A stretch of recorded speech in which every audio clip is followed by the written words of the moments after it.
Ruth Parker. Welcome to my kitchen, and today on the 12 days of Christmas cooking and food gifts, we are going to make my cream cheese pound cake. I have been making this recipe for years. It is a wonderful recipe for gift giving, and it's also a great item to have on hand for breakfast, and it makes a wonderful dessert topped with some ice cream. So we are going to get started right now. This recipe is enough to make a full-size bundt cake. So if you have a large group coming for Christmas dinner, you can make the whole cake and do it in the full-size bundt pan. However, if you want to gift it or just have a smaller amount on hand, you can use a decorative loaf pan. And for gift giving, you can just use a disposable loaf pan with the lid, tie a little bow on it. It looks really cute. This recipe also freezes very well, so you could wrap it tightly in foil and put it in a freezer bag, and take it out, pop it in the microwave. So it's great if you want something to have on hand in your freezer as well. You can make a bunch ahead, freeze them, and then you've got them all knocked out. So I have all my ingredients here. Very simple. We have 3 sticks of butter, 3 cups of sugar, 3 cups of flour, an 8-ounce block of cream cheese softened. I usually leave it out for an hour or 2 at room temperature before I get started. We have 6 eggs, and then at the end we'll have a tablespoon of vanilla added in. So first thing I need to do is get this butter melted, and then we will get started. So now we are ready to get started. I am first going to put the block of cream cheese right into the mixer. When it's softened, sometimes you'll lose a little on the wrapper, so you might need to scrape it off and get it going right there. And we are going to add in the softened butter. It doesn't have to be completely melted, but it has to at least be really soft. Okay, so I am going to get the sugar up next. And I like to have a little scooper on hand, just helps get it in there.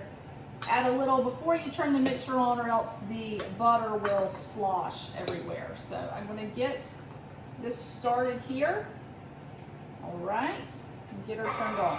Okay, so as that's mixing, I'm going to continually keep adding the sugar.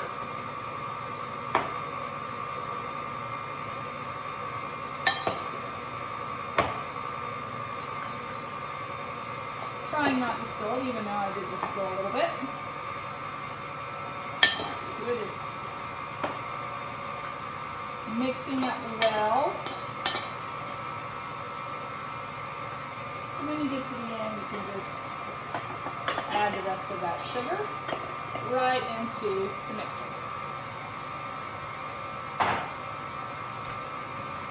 And I generally like to maybe turn up the speed just a little bit. Get it mixing through well.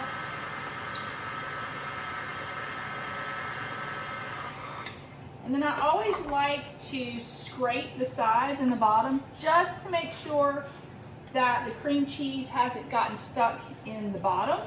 It can do that sometimes. The whisk doesn't always get to the bottom super well. So stop and make sure that it's mixed well, scraping down those sides. So now we are ready to add the eggs and the flour. So we're going to kind of do this in stages. So I'm going to add maybe 2 eggs to start, and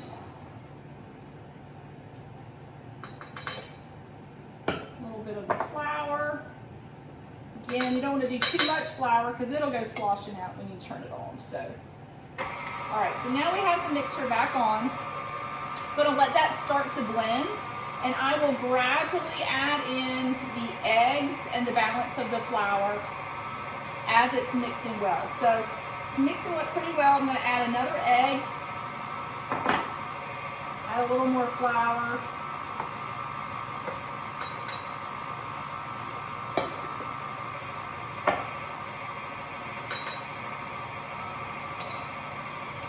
add another egg,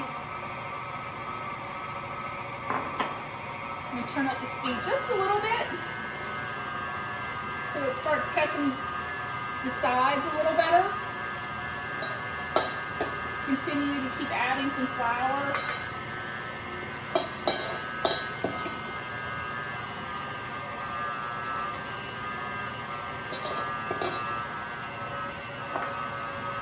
All right, and now I'm going to add the last 2 eggs.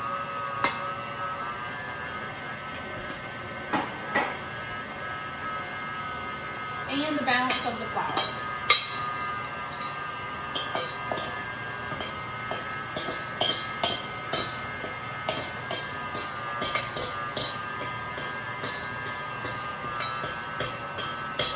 Okay, so that is complete. So I'm going to let this mix just another minute or so. And then I'm going to add in 1 tablespoon of vanilla. So I'm going to stop this, and I'm going to scrape the sides again. There's just a little bit that hadn't gotten pulled in real well. So I've got that scraped. Okay, and then for a tablespoon, I'm going to take the lid off. It'll be a little easier.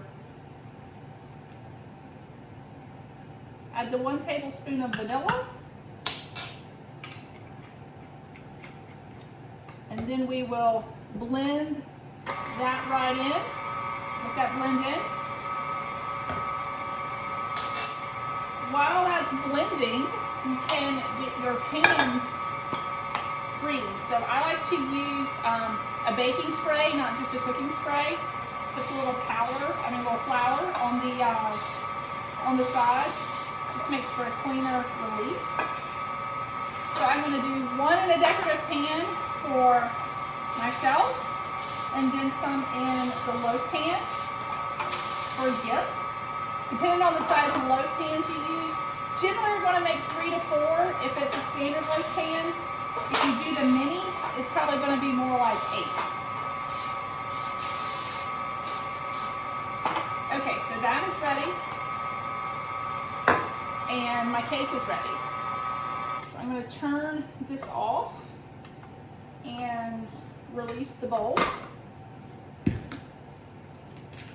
And the first thing I'm going to do is get the excess batter into the bowl.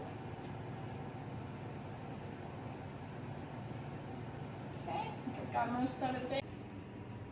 You don't want to fill the pan all the way up. You need to leave some room for the cake to expand and rise. So when you bake these, once you put them in the oven, you're going to want to turn the oven light on, because you do not want to open the oven door while these are baking.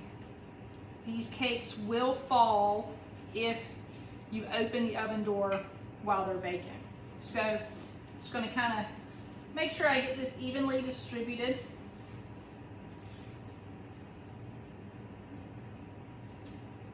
Into the pans.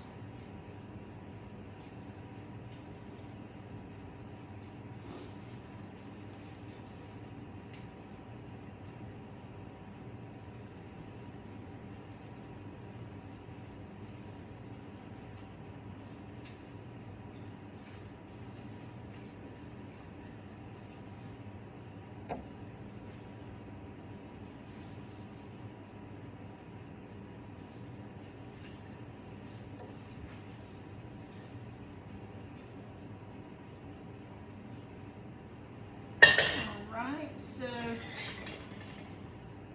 we've got it, let's see, kind of pretty even. Let's smooth them out a little bit.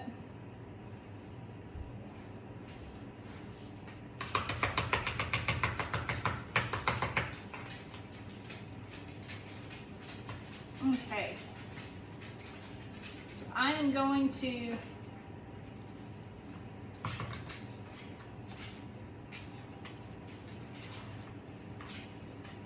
So now that these are in their pans, I am going to bake them at 325, and remember, keep the oven closed. Watch them by using the oven light.